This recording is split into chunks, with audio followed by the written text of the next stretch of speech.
inyong lahat, our proud graduates, our dedicated teachers, our loving parents and guardians, and everyone who made this beautiful moment possible. Alam nyo, nung sinabi nila na magbibigay ako ng message, matagal kong pinag-isipan, dapat ba pure English para magmukha akong matalino? Or dapat Tagalog para mas malalim, mas tagos? But then I ask myself, ano ba talaga ang kailangan ninyong marinig? Because at the end of the day, it's not about the language. Hindi ito tungkol sa kung gaano maganda ang mga salita. It's about the message. A message that can touch your hearts. A message that can stay with you even after today. And a message that can inspire you kahit mayroon kayong pinagdaraanan ngayon. At alam niyo, hindi ko rin naman akalain na darating ang araw na ito. After 24 years, bumalik ako dito sa Lukban. Tatayo sa harap ninyo, magkukwento at magpapatunay na posible pala. Standing here right now feels unreal. May halong kaba. Parang kahapon lang ako yung nakaupo dyan. Tahimik, nakikinig, at minsan pinagdududahan ko pa rin yung sarili ko. Hindi ko alam noon kung saan ako dadalhin ng buhay. Hindi ko alam kung kakayanin ko ba. But one thing I had is a small, quiet hope inside me na balang araw, magiging maayos din ang lahat. And today, hindi lang ako ang may kwento. Kayong lahat, may kanya-kanya ring laban na napagtagumpayan. Because this is not my story anymore. This is your moment. Today is more than just a ceremony. It is a turning point. It is a moment where your past efforts, your future dreams, and standing here in front of you, I want you to take a deep breath and truly realize this. You did it. Pwede nyo bang isigaw yung mga graduates? I did it! I did it! One more time! Thank you. As I look each one of you today, I just don't see students. I see courage. I see quiet battles no one else saw. I see young individuals who choose to continue even when things felt difficult. Because the truth is, success at your age is not about being perfect. It's about showing up even when you feel tired. It's about trying again, even when you feel like giving up. And today, you prove that you are capable of doing exactly. Alam nyo, habang nakatingin ako sa inyo ngayon, naalala ko yung sarili ko nung bata ako. Just like you, I had dreams. But I also have fears. There were moments when I doubted myself. Moments when I wasn't sure if I could make it. Hindi naging madali ang buhay. There were days when I went to school without allowance. Wala akong baon.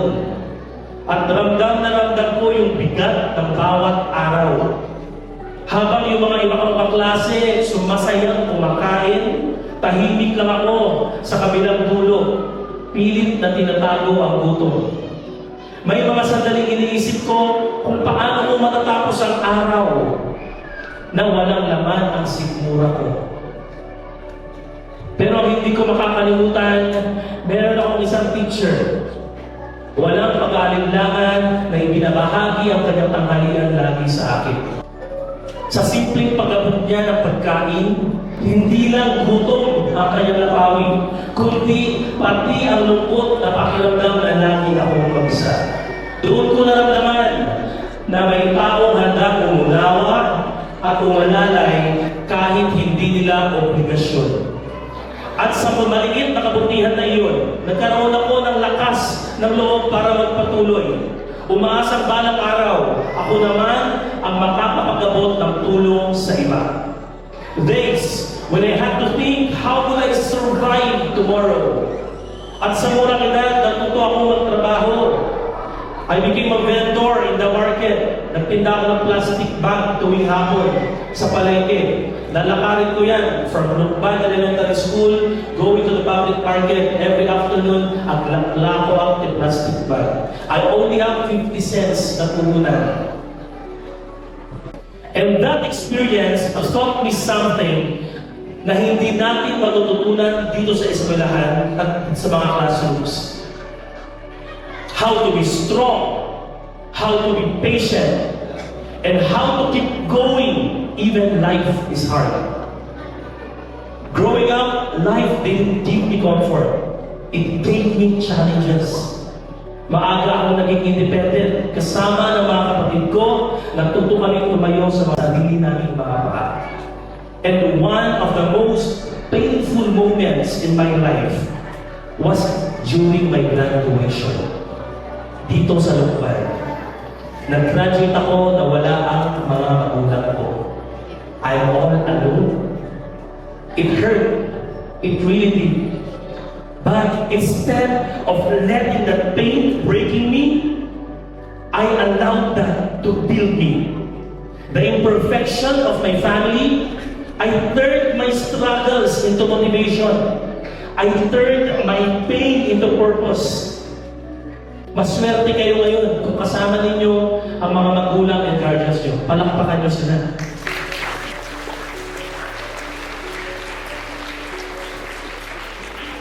Hanggang college, I took part-time jobs. Any decent work I could find just to keep going. And to be honest to all of you, never akong naging honor student. I was not at the top of my class. In fact, there were subjects where I barely passed. Alam ko nada, pasang awa. But here's what I had, and this is important. I never gave up. And I want you to understand this clearly. You don't have to be the smartest to succeed. You don't have to be the best.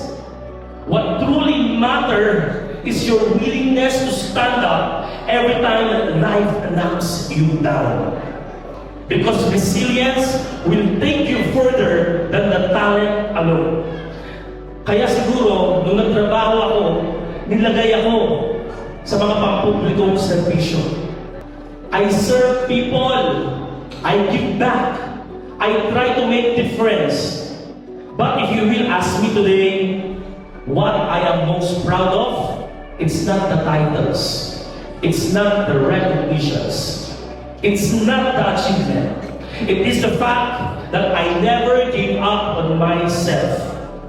Nung nag-aaral ako, never naman ako nakatanggap ng medalya. Wala din akong academic awards. Siguro, ito na yung unang nasakit sa akin dito sa Lukban.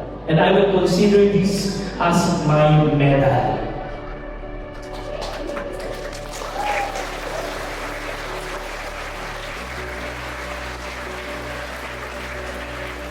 Because I want to show you and tell you that I am a living proof that no matter where you start, no matter how difficult your journey is, if you refuse to give up, you will get there.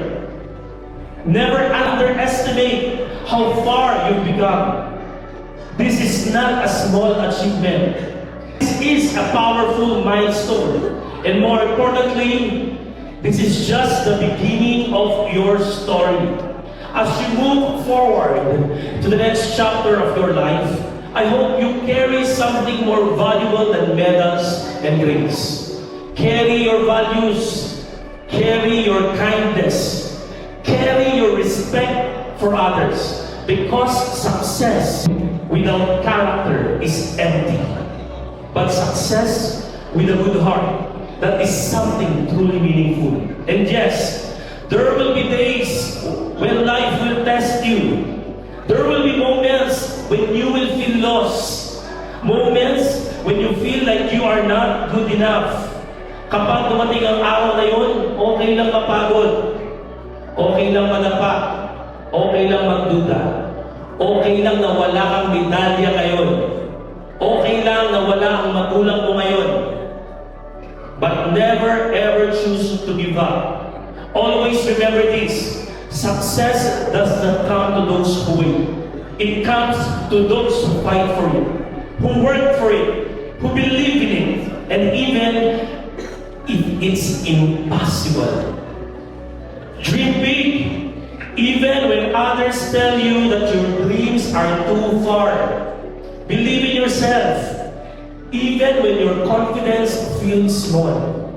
And never forget where you came from. Your family, your teachers, and your school that believed in you from the very beginning. One day, you will look back at this moment and you will realize this was the day everything started. This was the day you choose to believe in yourself. This was the day you decided not to quit. We believe in you. We believe in your dreams. And we believe in the future that you are about to create. Graduates, keep dreaming.